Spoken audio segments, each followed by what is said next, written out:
നാട്ടിലെ പ്രിയപ്പെട്ടവരായിട്ടുള്ളവരെ, നിങ്ങളുടെയൊക്കെ മനസ്സിലൊരു ചോദ്യം ഉയർന്നേക്കാം, അച്ഛന്മാർക്ക് ഇവിടെ എന്താ കാര്യം? അതിന് വ്യക്തമായി ഞാൻ മറുപടി പറഞ്ഞുകൊണ്ട് ആരംഭിക്കാൻ ആഗ്രഹിക്കും. അച്ഛന്മാർ നേരിന്റെ പക്ഷത്ത് നിൽക്കേണ്ടവരാണ്. അച്ഛന്മാർ നീതിയുടെ പക്ഷത്ത് നിൽക്കേണ്ടവരാണ്. അതുകൊണ്ട് ഇവിടെ നടക്കുന്ന ഈ പ്രതിഷേധ യോഗം അത് നേരിന്റെ പക്ഷത്താണെന്ന് വ്യക്തമാക്കി മനസ്സിലാക്കിക്കൊണ്ട്, അത് നീതിയുടെ ഭാഗത്താണെന്ന് മനസ്സിലാക്കിക്കൊണ്ടാണ് ഞങ്ങൾ ഈ പ്രതിഷേധ പരിപാടിയിൽ പങ്കെടുക്കുവാനായിട്ട് തയ്യാറായിട്ട് മുന്നോട്ട് വന്നത്. മനുഷ്യന് ജീവിക്കുവാനുള്ളതാണ് ഈ ഭൂമി.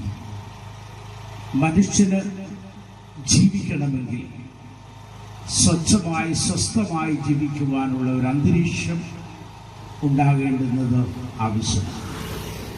അപ്രകാരമുള്ള ഒരു അന്തരീക്ഷത്തിന് എപ്പോൾ ഭീഷണിയാകുന്നുവോ അപ്പോൾ തീർച്ചയായിട്ടും അതിനെതിരായി മനുഷ്യ ശബ്ദവും മനുഷ്യരോക്ഷവും ഉയരേണ്ടുന്നത് ആവശ്യമാണ്.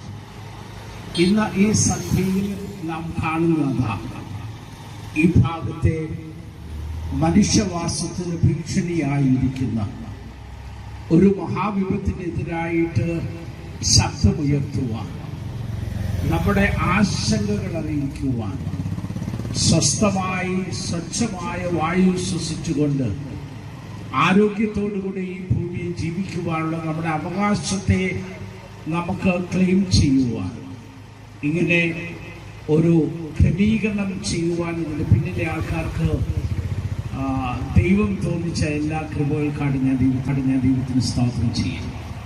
12 വർഷം ആയി എന്നാണ് ഞാൻ മനസ്സിലാക്കുന്നത്. ഞാൻ ഈ പ്രദേശത്ത് വന്നിട്ട് 2 വർഷമേ ആവും. എങ്ങനെയാണ് ഈ 12 വർഷം നിങ്ങൾ സഹിച്ചത് എന്ന് ഞാൻ അത്ഭുതപ്പെടുകയാണ്. കേരളത്തിൽ സമാനമായ ധാരാളം സാഹചര്യങ്ങൾ നമ്മുടെ മുമ്പിലുണ്ട്. കാസർഗോഡ് എൻഡോസൾഫാന്റെ വിപത്തുകൾ തലമുറയായിട്ടും മാറാതെ അവിടെ ജനിക്കുന്ന തലമുറയെ ഇന്നും പൂർണ്ണ ആരോഗ്യത്തിൽ കാണുവാൻ കഴിയാതെ ഭാരപ്പെടുന്ന ഒരു കുറേ കാലം കൂടി ജീവിച്ചിരിക്കേണ്ടതായിട്ടുള്ള ഒരുപാട് പേര് അകാലത്തിൽ മരണമടഞ്ഞു. നമ്മുടെ പ്രിയപ്പെട്ടവർ ഇവരെല്ലാം നമ്മെ വിട്ടുപിരിഞ്ഞു. ആരാണ് ഇതിന് കാരണക്കാരൻ? 12 വർഷമായി ഇവിടെ ഈ ഒരു കടപ്രയിൽ ഇവിടെ സ്ഥാപിച്ചിരിക്കുന്ന ഈ പ്ലാന്റ് സാധാരണ ജനങ്ങളെ പറ്റിച്ച് ഇവിടെ സ്ഥാപിച്ച ഈ ഒരു പ്ലാന്റ് അത് മാറ്റുന്നതിനുള്ള സമയമായി. കോന്നി കൊണ്ടുവച്ച സാധനമാണ്. അപ്പൊ കോന്നിയിലെ ആൾക്കാര് കുറച്ചുകൂടെ പ്രബുദ്ധരായിരുന്നുകൊണ്ട് അവര് അവിടെ രായ്ക്ക് രഹ്മാൻ അത് ഓടിച്ച് ഇവിടെ ആരും അറിയാതെ ഇലക്ട്രിസിറ്റി എല്ലാം ഓഫ് ആക്കിയിട്ടാണ് ഇവർ കുഴി കൊണ്ട് വെച്ചത്. അപ്പൊ ഈ വലിയ ശബ്ദം, ഈ ചെമ്പും കലമൊക്കെ ഇട്ട് അലക്കുന്ന പോലുള്ള ശബ്ദം കേൾക്കും. എന്താണെന്ന് നമുക്കറിയില്ല. നമ്മൾ ഈ പാറ പൊട്ടിക്കുന്നതിൻ്റെ ആയതുകൊണ്ട് അങ്ങനെ ഇത് അവിടെ സ്ഥാപിച്ചിട്ട് പിന്നെ കുറച്ചുനാൾ അനങ്ങാതിരുന്നിട്ട് നമ്മളിവിടെ റോഡ് ടാർ ചെയ്തപ്പോൾ അദ്ദേഹം സ്വന്തമായിട്ട് നല്ല ടാറിംഗ് ഒക്കെ നടത്തിയിട്ട് ഇവിടെ MLA-യും MP ആരായിട്ടൊക്കെ വരുന്നുണ്ട്. റോഡ് ഉദ്ഘാടനം ചെയ്യാനാണ് പറഞ്ഞാണ് ഈ പ്ലാൻ ഉദ്ഘാടനം നിർവഹിച്ചത്.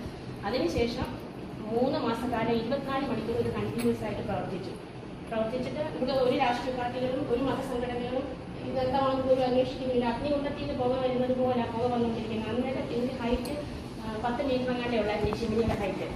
ഇവിടെ കുഴിയിലായതുകൊണ്ട് ഞങ്ങളുടെയൊക്കെ റെസിഡൻഷ്യൽ ബിൽഡിംഗ് ഇരിക്കുന്നത് ഇതിനേക്കാൾ ഉയർന്ന സ്ഥലത്താണ്. അതിന് തൊട്ടടുത്ത് ചെമ്മൈത്തുപാറ പട്ടികജാതി ഗോത്രവർഗ കോളനിയുണ്ട്. കടപ്പ MD LP സ്കൂളുണ്ട്. അത് മർത്തോമ സഭയുടെയാണ്. എന്നിട്ടും ആ സഭക്കാർ ഈ പ്ലാന്റ് ഉടമ മർത്തോമക്കാരനാണ്. അപ്പൊ ആരും അനങ്ങുന്നില്ല. പിന്നെ